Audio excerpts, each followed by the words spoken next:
One of my favorite things to use a tractor for is crimping. I want to explain crimping a little bit because there's still a lot of confusion about it.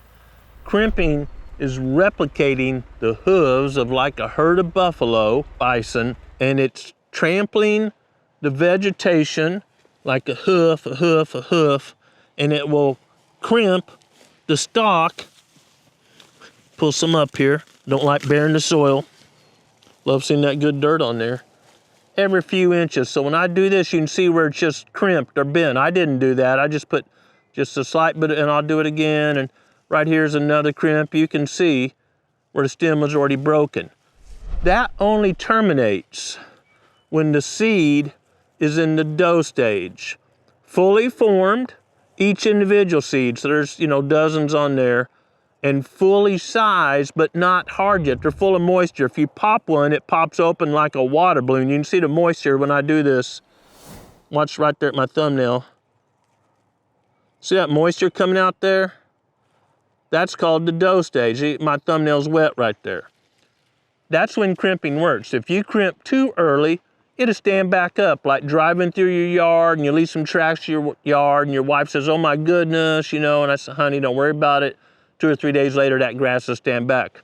Or if you wait too late, the seed's already viable and you're just knocking it on the ground like you're planting. This is nowhere close to viable. It's about right. Now that window, some people panic, oh my gosh, is about 3 weeks, give or take the weather and what you're crimping.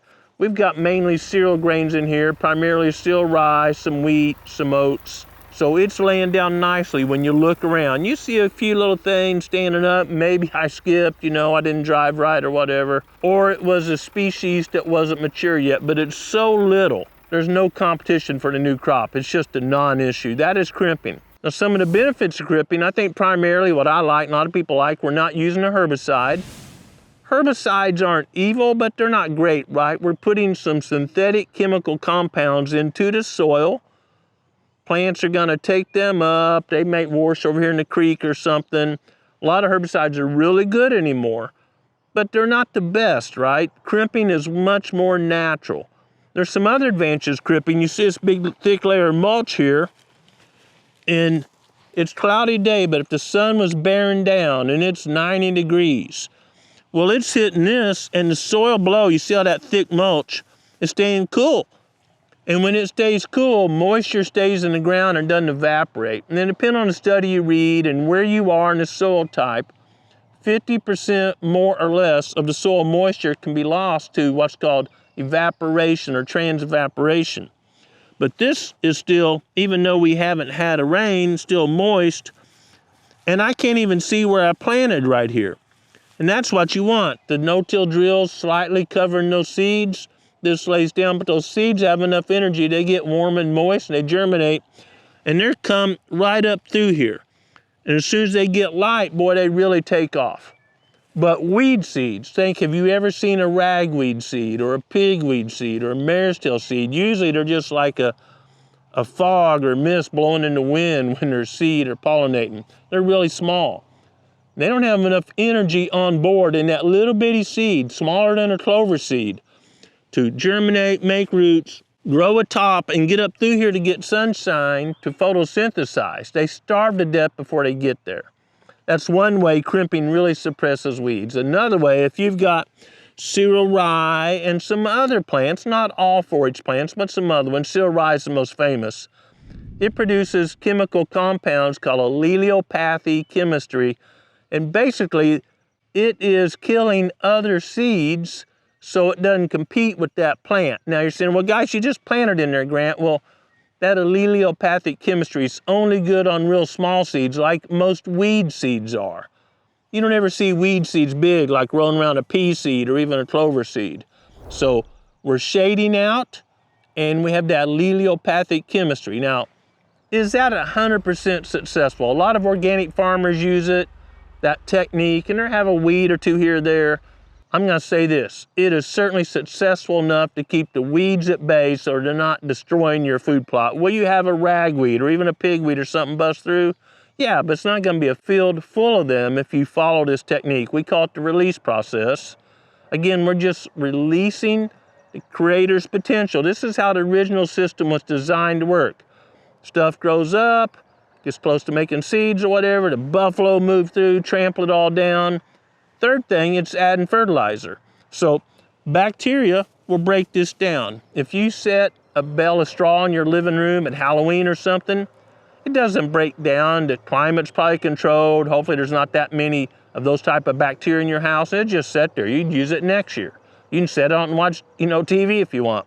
But out here, the bacteria and earthworms and insects will consume this and turn that into slow release fertilizer. I call it the world's best slow release fertilizer, because if it doesn't rain, like it doesn't rain on your house, this will stay here, keeping moisture in the ground and keeping the soil cool. It could be 30 or more degrees cooler than on top here. We've shown that with various times we've taken temperature. We have a lot of footage of that. And this is not breaking down because there's no moisture for those microbes to work. It rains a little, this breaks down a little and releases little nutrients because the plants aren't growing very fast. It rains a moderate amount, this decomposes a moderate amount and releases a moderate amount of fertilizer, the nutrients in this plant, so the plants can grow at that rate. Boy, we get a good 2-inch soaker. This is gonna break down quicker. Those plants are wanting to grow. They got ample moisture and now they got ample nutrients to grow with. It's just an incredible system. And I wanna say up front, a lot of people, I've been getting emails like crazy lately, Daniel too. Please folks, try to get information from episodes. This won't be perfect the first year. You may not grow enough tonnage to get a good mat down here. There's plenty of sun hitting the ground, dries out your soil, and weeds grow. You may have a horrendous weed base to start with, and you're gonna need to use a herbicide to kind of clean it up. A lot of places we've been degrading the soil or letting weeds grow for decades. You're probably not gonna clean it up in one pass. So we've gotta be realistic about this. There's all kind of chatter, well, that doesn't work, that doesn't work. And if you look into it, they've tried it one time and probably didn't get their timing right or do it right. So there's no doubt. And about 5% of our production ag farmers nationwide use this system. You may have heard stuff recently about the farm bill and stuff going on. The government was actually funding other systems to favor big ag or big chemical companies. Well, they're changing that now, for good or for bad, and gonna favor more regenerative ag. One thing about this process, it's way better for the groundwater, way better for the critters eating it, and it builds soil. There's a creek right over here 50 yards. My family and I love to swim in it, get in it. I was in it the other day with my daughter. Gosh, it was cold. And I'm not worried at all about herbicide leaching or that creek getting on our skin or even fertilizer, because everything I'm doing right here is just the way it was done before Europeans settled America.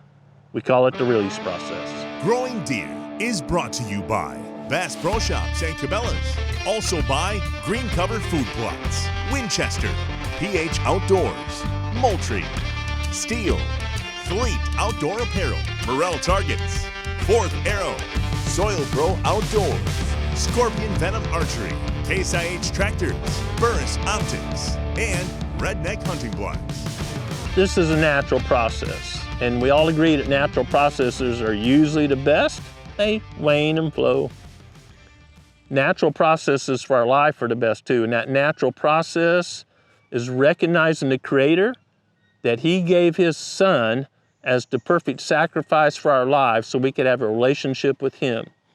And I hope each of you will join the Growing Deer team in seeking the Creator's will and applying it to your lives daily. Thanks for watching Growing Deer.